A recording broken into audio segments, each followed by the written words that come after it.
Rock am Ring 2025. Ich sitze hier mit Patrick from Drug Church. Hey Patrick, how you doing? Doing very well, thank you. Just arrived at Rock am Ring? Yes, half an hour ago. Half an hour ago. Bit sleepy already? Yeah, I'm not an air conditioning guy. I usually think that I can get through the night, but here in Europe, you guys really push it. And I was sweating all night, so I am very tired. Okay. So it's the first time on Rock am Ring. What is your first impression seeing this area, this festival? I mean, I'm sure the same thing everybody says, which is just that it's huge, very, very large. I got lost twice, and I've been here for half an hour. So large, seems well organized so far. Everybody was able to tell me where to go. It's all I really need out of life. And the catering was good. So really, as far as festivals are pretty top notch so far. It's only pluses so far. Yeah, only. We'll see how the set goes. Yeah. So you played already at the sister festival Rock im Park in Nürburgring. We did, yeah. How was it? It was a good time.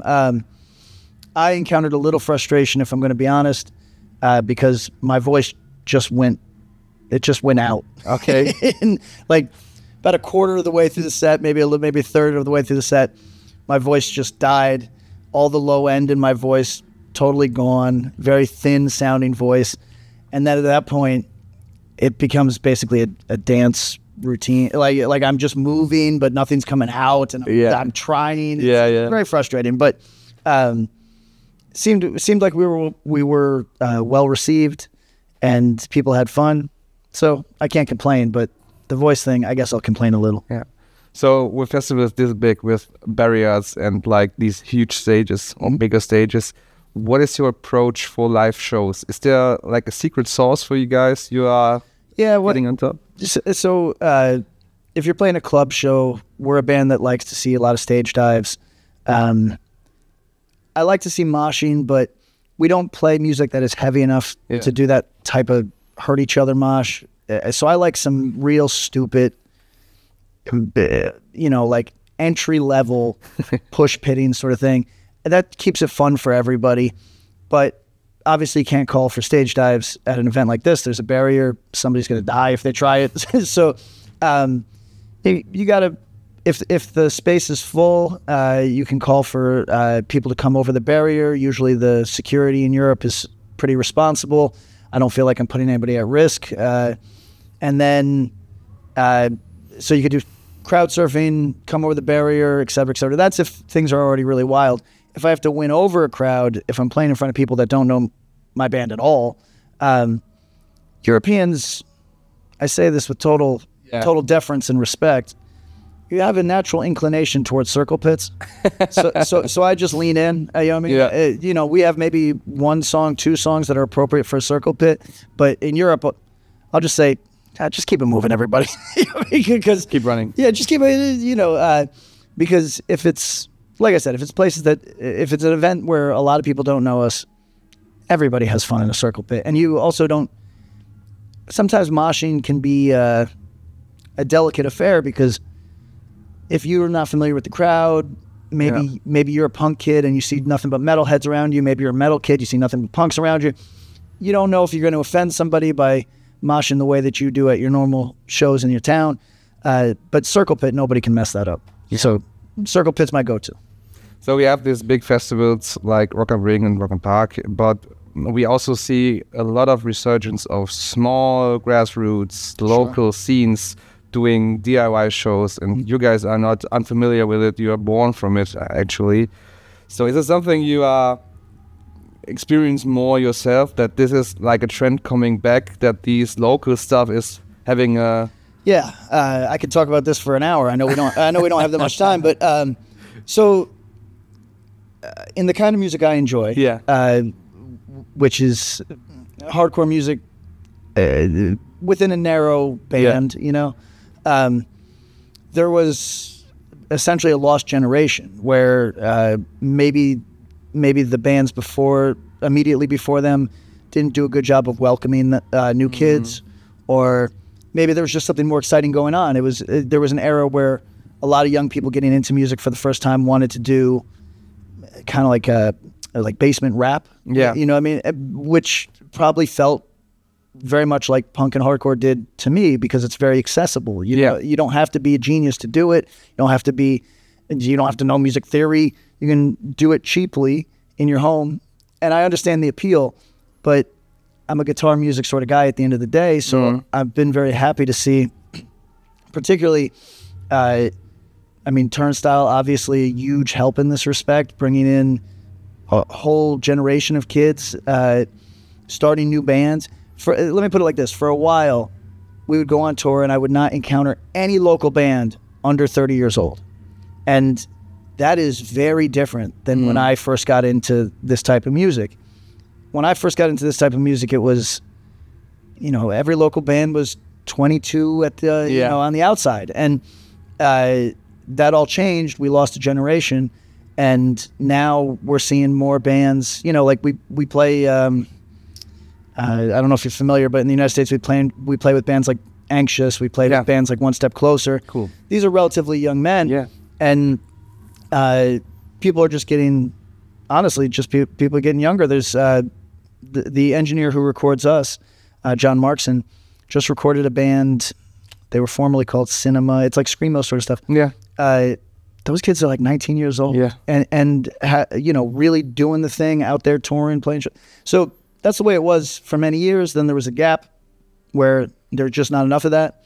And now it seems to be back. And that's really nice. So my expectation is that scenes will probably be healthy, you know, I'm hoping for a decade, because people that are young enough to see it through will be they'll be fostering those communities. They'll be sort of ushering the direction of things. So I'll be too old, I'll be dead, but it'll be, you know, it's good for them. Yeah, totally. So you mentioned Turnstile, which is a good point for the next question. Actually, we had also Knocked Loose playing on Friday here, which are also rooted in the hardcore scene. So there's a lot of discourse around, especially these two bands with Turnstile and Knocked Loose, who are getting immense big festivals, big headliner shows all around the world. Do you think it's a net positive that bands from these roots having this much success, or is it like it's getting a little washed down from the intent? That's a tough question. I think both things can be true, right? Yeah. You know, both of those bands have been good to my band. Yeah. I have nothing bad to say about those bands at all. Good people, good bands, hardworking bands. I got nothing bad to say about that. But the larger question of how big can music that is made for a small room get before it loses some of its character, I wrestle with this a lot. You know, Drug Church, we haven't announced them yet, but we're opening some big shows in the United States, and I'm grateful. It's nice. You know, thank you to those bands that offered to take us. But frankly, I think that the type of music that we play is best experienced in 1,000 cap room at the biggest. Yeah. So, you know, like we're playing the festival today. It's obviously much bigger than 1,000 cap room. And people are going to enjoy themselves, I hope. But I think the ideal circumstance to see bands of a certain type are in these sort of, you know, a little bit more confined, 500,000 cap rooms. Yeah. It's not possible when you're as big as Turnstile and Knocked Loose, obviously, right? They'd have to do 7 days in each town. So it's not possible. But I do, you know, as a matter of personal preference and sort of the things that excited me as a young person, I do worry about things losing the visceral and experiential component of the type of music that I love. Yeah. So, but community-wise, I will say that both bands do an excellent job of being as big as they are while still maintaining a which is very. I'm not going to name any names or badmouth anybody, but not every band that had a taste or an experience or a background in the scene that I come from, not all of them conducted themselves that way when they got bigger. And I got to tip my hat to Turnstile and Knocked Loose. They both continue to do so. Yeah. So but at some point, what are you supposed to say? I'm just trying to work this out in my head. Let's say that you're Turnstile, you're having a great moment. People love your new record. They're excited about it. What are you supposed to do? Tell them you can't come to the show because, you know, like, I don't know what the obligation is to turn people that like your music away simply because you're trying to maintain a very specific type of atmosphere. I don't think that's practical. Yeah. You know, so I don't know what alternative they have except to play these very big rooms that people want to see them in. So I guess what I'm saying is, yes, things do lose their shape or character to a degree, but you also can't control how many people like you. Of course. Yeah. So what can you do? I mean, it's divisive, but at the core, the bands are proud to for their success and they're hardworking. So why not? Yeah. Well, I agree with you, but the why not, I do think is worth questioning sometimes. I do think it's worth saying. Of course. Always. You know, but I also think that being on the flip side, I think that being the type of negative purist, the type of purist that just wants things to be small for the sake of small, is foolish. You'd have to, somebody, if they wanted to take that position, they would have to explain to me what the value of small is. And if they said community or something, I'd say, well, Turnstile just played in front of an incredible amount of people in a park in Baltimore. And everybody that was there said there was a beautiful sense of community. You know what I mean? So obviously it's not limited to size necessarily. You know what I mean? But not every band is as good at this as Turnstile has been. So coming back to your band, to Drug Church. Sure. You released your album Proof last year in October. You played already these shows with the new songs and stuff. What was the mindset recording these songs, and what was the insight with playing them live? Is there some discrepancy? So I'm going to look at the camera now and explain this to people. I hate to demystify things too much, but you probably knew this. Drug Church are not geniuses. This is just dudes in a band. Yeah, I know that some bands have a vision. Some bands are going for a thing, and they're able to set a course for themselves.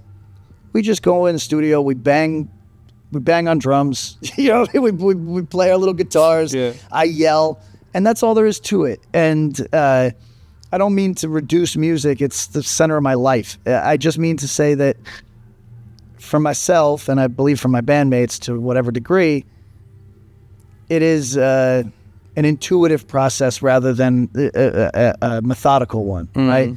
It's, you go in, you write some songs. Are they good? Better throw away 2 of them. They're not so good. Oh, the rest of them are good. Let's put vocals on them. Okay, let's go. How do we feel about it? Do they need it? Simple. Music is not that complicated. Yeah. You know what I mean? So I don't mean to you know, poo-poo your question. It's just to say that we're simple idiots and we just bang on our guitars, you know? That's totally fine. That's totally fine. But like, thank you so much for your time. Thank you. Cool. It was really insightful. I hope you have a great day on Ring, a great show later in the day, and a great rest of your tour. I appreciate you taking the time. Thank you. Thank you.